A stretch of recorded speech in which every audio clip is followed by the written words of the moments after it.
വീണ്ടും ചർച്ചയിലേക്ക്. Shri P K Biju, ഈ സഭയ്ക്കുള്ളിൽ മാത്രം ഐക്യം മതിയെന്ന് കോൺഗ്രസ് തീരുമാനിക്കാൻ എന്താണ് കാരണം? അതിൽ എന്തെങ്കിലും ദുരൂഹതയുണ്ടോ? ഹർഷ, ഈ പ്രശ്നമുണ്ടാകുന്ന സന്ദർഭത്തിൽ തന്നെ ഇടതുപക്ഷം, പ്രത്യേകിച്ച് CPIM പറഞ്ഞ് ഇതിനെതിരായിട്ടുള്ള ശക്തമായ പ്രക്ഷോഭം ഞങ്ങൾ പാർലമെൻറ്റിനകത്തും പുറത്തും നടത്തുമെന്നാണ്. അതിന് സഹായകരമായിട്ടുള്ള സമീപനം സ്വീകരിക്കുന്ന എല്ലാ രാഷ്ട്രീയ പ്രസ്ഥാനങ്ങളുമായി യോജിച്ച് ഇത് രാജ്യത്തെ ജനങ്ങളെ നേരിട്ട് ബാധിക്കുന്ന, ഇന്ത്യ കണ്ട ഏറ്റവും വലിയ പ്രതിസന്ധിയിലാണ് നമ്മുടെ രാജ്യമുള്ളത്.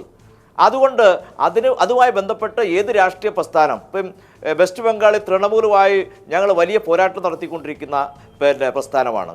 പക്ഷേ അവർക്കൊപ്പം പോലും ഈ രാജ്യത്തെ പ്രതിസന്ധിക്കെതിരായിട്ടുള്ള പോരാട്ടത്തിന് ഒരുമിച്ച് നിൽക്കാൻ സന്നദ്ധമാവുക എന്ന് പറഞ്ഞാൽ അത് ഇനി എത്ര കണ്ട് മുന്നോട്ട് കൊണ്ടുപോകാൻ ഞങ്ങൾ സന്നദ്ധമാണ്. അതുകൊണ്ടാണ് ബഹുമാനിയായിട്ടുള്ള CPIMന്റെ ജനറൽ സെക്രട്ടറി സീതാറാം യെച്ചൂരി എന്ന് പറഞ്ഞത്, രാജ്യവ്യാപകമായിട്ടുള്ള പ്രക്ഷോഭത്തിലേക്ക്, ജനങ്ങൾക്കിടയിലേക്ക് ഞങ്ങൾ പോവുകയാണ്. അതിനൊപ്പം നിൽക്കുന്ന എല്ലാ രാഷ്ട്രീയ പ്രസ്ഥാനങ്ങളുമായും ഈ തുടർച്ചയായിട്ടുള്ള പ്രക്ഷോഭത്തിന് അങ്ങനെയാണെങ്കിൽ രാഹുൽ ഗാന്ധിയുടെ പ്രധാനമന്ത്രിയുമായുള്ള കൂടിക്കാഴ്ചയും നിങ്ങൾ അത്ര ഗൗരവമായി എടുക്കുന്നില്ല? ഹർഷാദ്, ഞങ്ങൾ പറഞ്ഞത് എന്താ? ഞങ്ങൾ പറഞ്ഞത് എല്ലാ രാഷ്ട്രീയ പ്രസ്ഥാനങ്ങളും ഒരുമിച്ച് പ്രസിഡന്റിനെ കാണാൻ പോകുന്ന സ്ഥിതിവിശേഷം ഉണ്ടെങ്കിൽ ഞങ്ങളും ആ കാര്യത്തിലുണ്ടാകാം.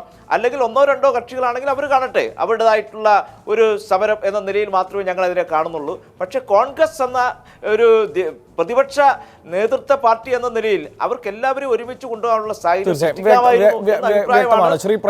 നേരത്തെ സൂചിപ്പിച്ചതുപോലെ ഈ സാമ്പത്തിക പ്രതിസന്ധി എന്നത് മറ്റ് പലതരത്തിൽ സമൂഹത്തിൽ പ്രതിഫലിച്ചുകൊണ്ടിരിക്കുകയാണ്. കോടതി തന്നെ പറഞ്ഞത് 30-ാം തീയതിക്ക് ശേഷം എന്താണ് സ്ഥിതി എന്നത് കാത്തിരുന്ന് കാണാമെന്ന്.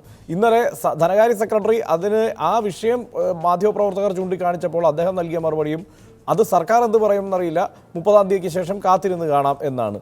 ഈ നിലയ്ക്കാണ് കാര്യങ്ങൾ പുരോഗമിക്കുന്നത്. ഈ ഘട്ടത്തിൽ പ്രതിപക്ഷത്തിൻ്റെ ഒറ്റക്കെട്ടായ നീക്കത്തെ പൂർണ്ണമായി പിന്നോട്ടടിക്കുന്ന ഒരു നടപടിയാണ് രാഹുൽ ഗാന്ധിയുടെ ഭാഗത്തു നിന്നുണ്ടായത് എന്ന് ഉറപ്പിക്കാമോ? അതിലൊരു നടപടിയാണ് ഈ പ്രതിപക്ഷത്ത്, അതിലേക്ക് വരാം. അതിനു മുമ്പ് ഈ നമുക്ക് ഇപ്പോൾ അറിയാൻ സാധിക്കുന്നത് ഈ പ്രതിസന്ധി കുറച്ചു കാലം കൂടെ മുന്നോട്ട് പോകുമെന്നാണ്. ഭരണപക്ഷത്തിന് തന്നെ അതിനെപ്പറ്റി ആശങ്കയുണ്ട്.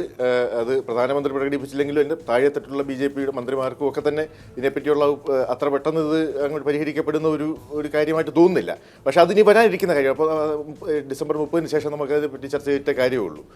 പക്ഷേ ഒരു കാര്യം പറയാം, രാഹുൽ ഗാന്ധിയുടെ ഭാഗത്തുനിന്നുണ്ടായത് രാഹുൽ ഗാന്ധിയുടെ ഭാഗത്തുനിന്ന് മാത്രം പറയുന്നത് ശരിയല്ല. പ്രതിപക്ഷത്തിൻ്റെ ഭാഗത്തുനിന്ന് പൊതുവായി ഉണ്ടായ ഒരു സമീപനം സർക്കാരിനെ, ഇന്ത്യയിലെ ജനങ്ങൾ നേരിടുന്ന, നമ്മളെല്ലാം നേരിടുന്ന, ഇവിടുത്തെ സാധാരണക്കാരും മിഡിൽ ക്ലാസ്സും ലോവർ മിഡിൽ ക്ലാസ്സും അപ്പർ മിഡിൽ ക്ലാസ്സും എല്ലാം നേരിടുന്ന ഒരു പ്രതിസന്ധി ചൂണ്ടിക്കാട്ടി ഗവൺമെൻറ്റിനെ തീർച്ചയായിട്ടും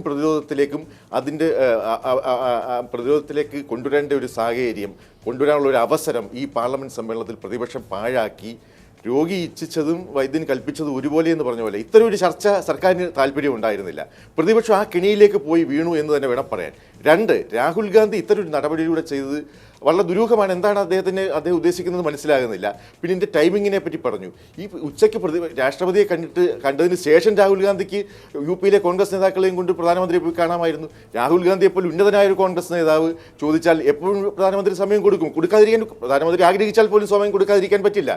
ഈ ദിവസം ഉച്ചയ്ക്ക് മുമ്പ് രാഷ്ട്രപതിയെ കാണാൻ പോകുന്നു. അതിന് മണിക്കൂറുകൾക്ക് മുമ്പ് പോയി പ്രധാനമന്ത്രിയെ UPയിലെ നേതാക്കളെ കൊണ്ടുപോയി ഒറ്റയ്ക്ക് കാണുക, അദ്ദേഹം രാഹുൽ ഗാന്ധിയെ തോളെത്തിട്ട് അഭിനന്ദിക്കുക. ഇത്തരം കാര്യങ്ങൾ അത് മനസ്സിലാക്കാൻ സാധിക്കുന്നില്ല. പക്ഷേ ഇത് മാത്രമല്ല, രാഹുൽ ഗാന്ധി ചെയ്ത ഒരു കാര്യം, അദ്ദേഹത്തിന് എല്ലാ കുറ്റവും രാഹുൽ ഗാന്ധിയിൽ ആരോപിക്കുന്നത് ശരിയല്ല. നമ്മൾ ഈ പ്രതിപക്ഷ ഐക്യം തകർന്നതിന് രാഹുൽ ഗാന്ധി അദ്ദേഹത്തിൻ്റെതായ പങ്ക് വഹിച്ചു. പക്ഷേ മറ്റു പല ഘടകങ്ങളുമുണ്ട്. തൃണമൂൽ കോൺഗ്രസ് ഈ സമരത്തിനെതിരെ വളരെ ശക്തമായിട്ട് പ്രതികരിക്കുന്ന ഈ നോട്ട് പിൻവലിക്കുന്നതിനെതിരെ വളരെ ശക്തമായിട്ട് പ്രതികരിക്കുന്ന ഒരു പാർട്ടിയാണ്. സ്വാഭാവികമായിട്ടും അവരുടെ പ്രതിനിധികളും രാഷ്ട്രപതിയിൽ പോകുന്നു. ഇടതുപക്ഷ പാർട്ടികൾക്ക് CPIMനും ഒക്കെ അവരുമായിട്ട് ഒരു അകലം പാലിക്കാൻ താല്പര്യമുണ്ടാകും. അതോടൊപ്പം തന്നെ UP ഇലക്ഷൻ വരാൻ പോവുകയാണ്. BSPക്കും കോൺഗ്രസിനും ഒക്കെ വ്യത്യസ്തമായ താല്പര്യങ്ങളുണ്ട്. പക്ഷേ അവരെ ഒരു ചരടിൽ കോർത്തിണക്കി മുന്നോട്ട് കൊണ്ടുപോകാനുള്ള രാഷ്ട്രീയ നയതന്ത്രജ്ഞത മുഖ്യ പ്രതിപക്ഷ പാർട്ടിയുടെ നേതാവ് എന്നുള്ള ആ നിലയ്ക്ക് അവർക്കൊരു ഐക്യം രൂപപ്പെടുത്താൻ സാധിച്ചില്ലെങ്കിൽ കൂടി സ്വാഭാവികമായി ആ ഒരു തലത്തിൽ തന്നെ പ്രതികരിക്കേണ്ട സാഹചര്യം ഒരു തരത്തിലല്ലെങ്കിൽ മറ്റൊരു തരത്തിൽ രൂപപ്പെടുക തന്നെയാണ് എന്നും കരുതാം. വളരെ നന്ദി ഈ ചർച്ചയിൽ പങ്കെടുത്തതിന്. സമയപരിമിതി കൊണ്ട് അവസാനിപ്പിക്കുകയാണ്.